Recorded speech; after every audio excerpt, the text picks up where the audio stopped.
Usap-usapan pa rin ang magiging bilang ng mga senator judge na lalahok sa impeachment trial ni VP Sara. 16 ang kailangan para mapatalsik ang bise. Pero dapat ba talaga itong sundin?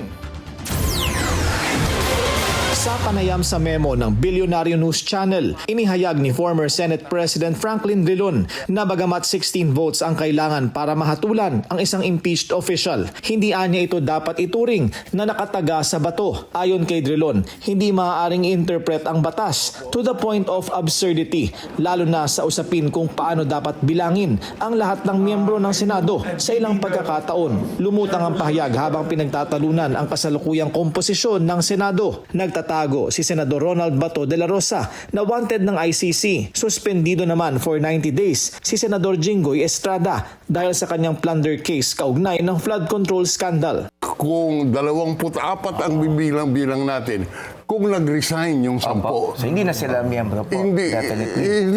hindi na sila miyembro. O ilan ang basihan mo ng 2/3? Opo. Ilan? Pero sir, tanong ko po. Tanong kita. Opo. Ilan ba ang anong numero ang pagbabasihan mo kung sa Kung may 24 may nag-resign ng 10, namatay, etc. So ang naiiwan, Yung matitira na lang po, yung matitira. So ang 2/3, babasihan mo dun sa natira.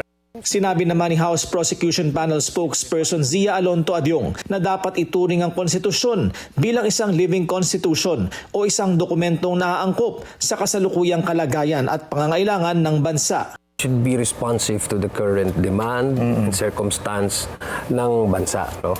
So sa palagay ko naman, mayroong lumalabas na ngayon na ongoing debate. No? Parang fresh outlook on how we apply itong constitutional requirements as to the votes in the impeachment na based on the current number, the active, I'm not saying all members, but the active members, those who can be able to participate. Susunod naman daw ang House Prosecution Panel sa anumang magiging pasyan ng Senado sa kung sino ang magsisilbing presiding officer sa impeachment trial.